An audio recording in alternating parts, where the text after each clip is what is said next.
त्यसकारण हे अगस्त्य मुनि लाखौँ वर्षसम्म अनेक कष्ट सहेर बल्ल बल्ल पाएको यस मनुष्य जन्ममा त्यो 84 लाखको फेरोबाट छुट्नका लागि नारीहरूले पञ्चरात्रे व्रतसहित स्वस्थानीको व्रत पूजा र नर नारी दुवैले पर्याएको त्रिवेणीमा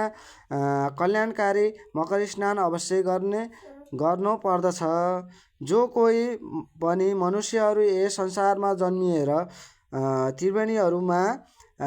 नुहाई धुवाई शुद्ध पवित्र भएर सर्वशुद्ध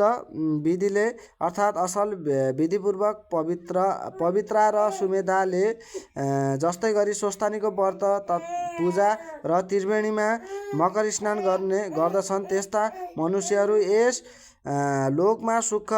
सम्पत्ति भोगेर मरेपछि स्वर्गमा इन्द्रले जस्तै सकल सुख ऐश्वर्य भोगी त्यसपछि तीनै भुवनले स्तुति गरिने भगवान विष्णुको धाम वैकुण्ठमा जान्छन्। इति श्री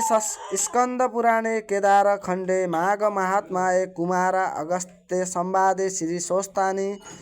परमेश्वरे व्रत कथाये पवित्रा पुण्य फल प्राप्ति नाम एकत्रित